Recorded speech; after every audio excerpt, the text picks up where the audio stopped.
tunes were house. Yeah, I know. I caught me off guard, but yeah, go ahead. I'm sorry. We keep going. We keep going. Oh, you're good. Nice, like hip hop acapella on that house track of Animals. That remix you did with the Animals, that was super dope.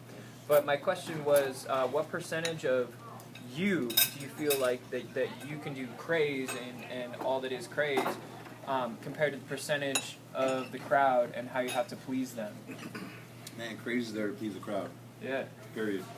Yeah. That's all I'm there for. Like, my personal vibes come out during my set.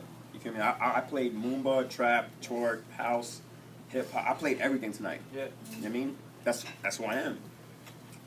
How deep do I go into those vibes? You know, the right the right place, the right time. Like, I'm not gonna play like fucking a 90s hip hop set tonight. I wasn't gonna play like jungle set, sorry. Yeah, I wasn't gonna play a jungle set tonight. I wasn't gonna do nothing. Yeah, exactly. So I opened up with the house because I was just like, all right, my homie Pixar was like playing 100 BPMs the whole night. I was like, I'm gonna change it up. So I started with house. I was like, I felt like, no, I think they want to go hip hop. So I went hip hop. And I stayed with hip hop and trap for like an hour. Those two chicks came up, made me feel weird. I started playing house. Didn't work. I went back to trap. I went back to twerk. I went back to that kind of vibe. And that's just it. You know what I mean? Like, but I feel like my vibe comes out when I spin. You know what I mean? Like, I'm like at the end of the night, I was happy as fuck because I was playing like some new kind of like more mellow hip hop 808 vibes. I know what you was playing, and I was like, oh. So something that happens to me personally here and there is people from the crowd will come up to the booth and yell at me to get out of their head, because I'll play like, I'll make eye contact with them and like really try and feel the vibe of the room, you know, and sometimes I'll get stuck on just one person, and I'll play like 3 of their favorite artists back to back to back, and I'll come up and be like, get out of my head, it's just too freaky. So, it's almost like where do you switch it up and like really broaden and get out of just the one demographic or trying to appease one as opposed to the whole, while keeping yourself happy as a DJ and playing songs that you know and love personally, rather than just playing all of unfavored rap or whatever might be out today. I mean, there's such a balance and a fine line there to keep yourself happy as a DJ and keep yourself in it, and not just 100% to the crowd. Yeah, I mean, that's why I do different clubs. You know what I mean? Like, I like to challenge, and I like to, like, keep myself happy. I was, like, a resident at Mansion in Miami for, like, 4 or 5 months. Yeah. Everybody hates that club because they kicked off everybody. They've kicked off Shadow. They've kicked off, yeah. That's why I forgot about that. That was great disrespectful. Keep going. It wasn't disrespectful. It was disrespectful on Shadow's management. They should never have booked him at Mansion. That's what I'm talking about. And that's where, like, the whole drama started. Because I was repping Mansion. I was like, yeah, don't diss Mansion. Who the fuck said okay to that booking? This is that guy. Because I felt like, okay, man, Shadow, he's not relevant to what's happening now. So I felt like management was like, oh shit, Mansion's trying to pay you like 10 grand to go spend on a Thursday or something like that. They didn't let Shadow know what kind of club that was. And so, like, you basically set your boy up for fail. And so he showed up. He's just like, well, Miami, I'm Shadow. Shadow, you're at Mansion, bro. You're playing drum and bass at Mansion. And that's what he did. He played drum and bass at Mansion. Mansion top 40 spot, man. I was like, what did you expect, my dude? How are you going to start blaming the club? Like, you know what? My manager is like, yo, Craze, we got this gig for you. Top 40 club. You want to take it? I'm just like, all right. Where's it at? Is it going to be popping? Is it going to be a lot of people? Like, boom, boom. I like a challenge. Let's go. I never okay something if I don't want to be there. And that's what his management should have, like, realized. Like, it's fucking Shadow. Don't book him at Mansion. So to this, like, the club and the management and all this shit is stupid. It's like, no. Your management sucked.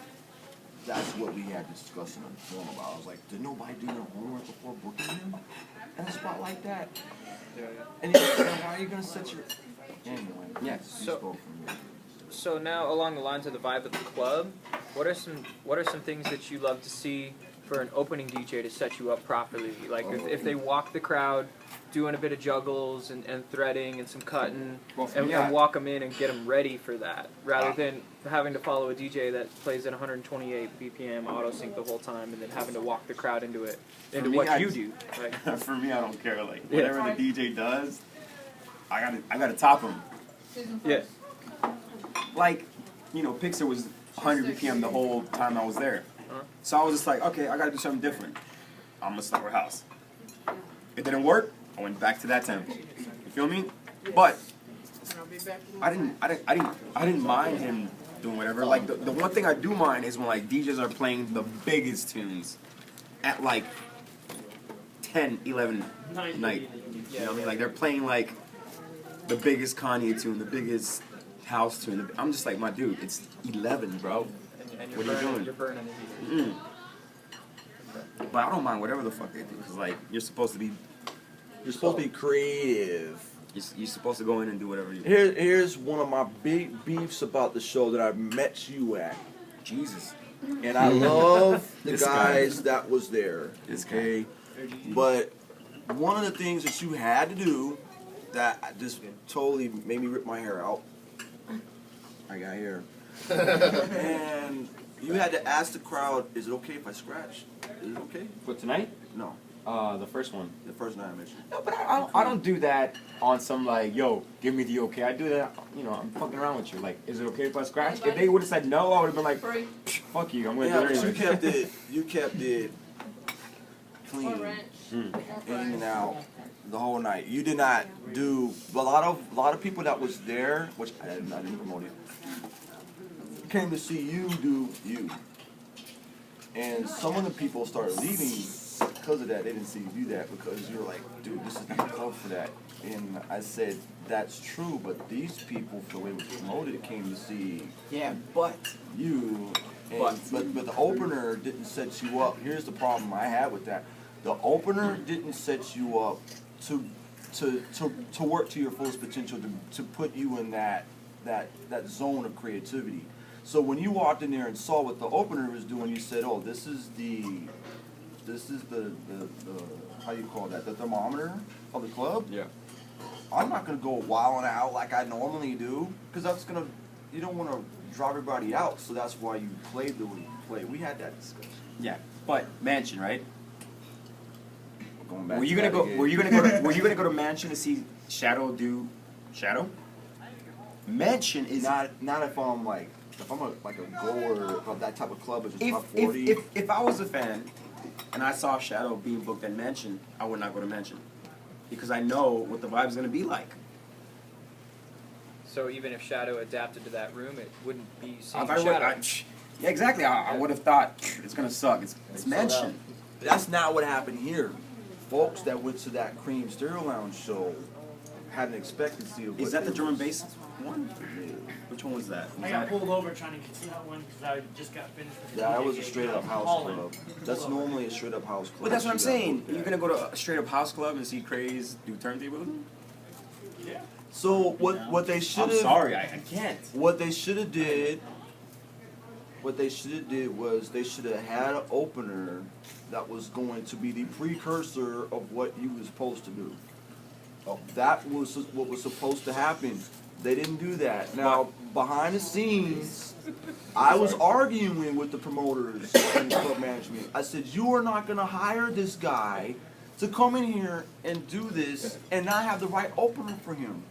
I was like, you're gonna have this opener come up here and open up for Craze. You know, I said, have you done your homework on who Craze is? And they're like, well, all we know is Craze is this and that. I said, you don't know who you're booking. Who is Craze? Craze adapts to any situation. Craze does We can go on this. whatever the hell I wanna do. We can go about this for hours. So- Craze is the type of DJ that can adapt to anything, and not every DJ trained is like that. Yeah, so like if I'm booked at a top 40 club, what do you think I'm gonna do at that club? And because of that, we got a lot of DJs who complain because they don't practice and train that way. Let me explain something for people out there. Turntablists are night assassins. We can play anything at any time, manipulate anything. Period. Just forget it. We're not Segway jock DJs.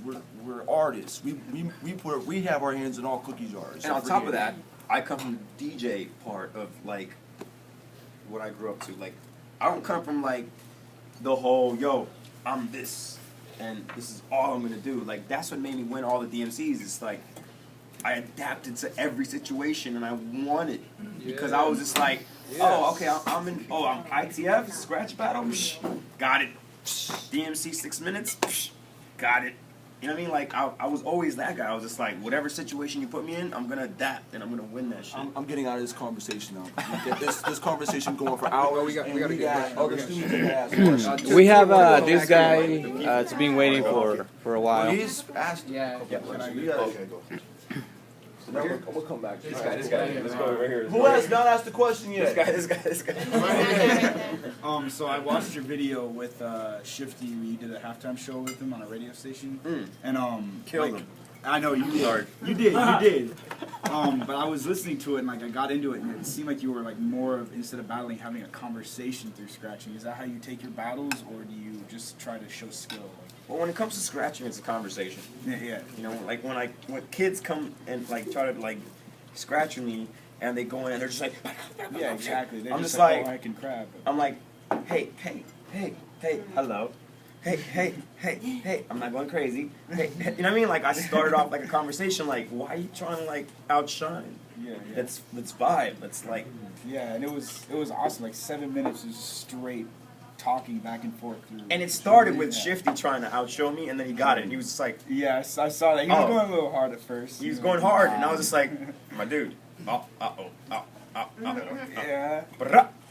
You know what I mean? Like, and then he got it, and he was just like, oh, okay. And then he started calming down. Like, when it's scratching, when it's the vibe, it's just like a combo. Like, how you doing? I'm good. Now we'll fuck you up. You know what I mean? That's how it goes. Okay, next gonna be Caveman, DJ Caveman. Say your DJ name. Caveman? Well, I mean, That's an awesome name, by the way. Caveman. Awesome. He's in my advanced class. Don't be shy. Ask a question, Well, buddy. my question was, do you still get nervous before your shows? No matter how big or small, and how do you channel that nervousness to make it? That's why I'm an alcoholic. Wow. Edit number 23. Yeah, man. Well, how do you channel that, like, nervousness, like, Hate to sound like does it keep you on your toes? Alcohol. Yeah, of course, alcohol. Show up, drink. Drink. Go to your bathroom. It loosens you up. But for battles and for performances, straight sober. I just had a sound clash in Miami. I didn't drink at all. I was like, it was a sound clash. I was like, this is what I take serious. You know what I mean? Competition, let's go. Sober, I will kill you. But when it's a club, shit, man. Let's have drinks. And I think that's important because, like, when you're in a club, you have to be on the same level. Yes, we're out of here. Man, I can feel the difference walking in. I had him turn up. It's getting hot. We're about to be out. We're about to be out. We're about to be out. I gotta take a wee. Stop. Take it like a champion.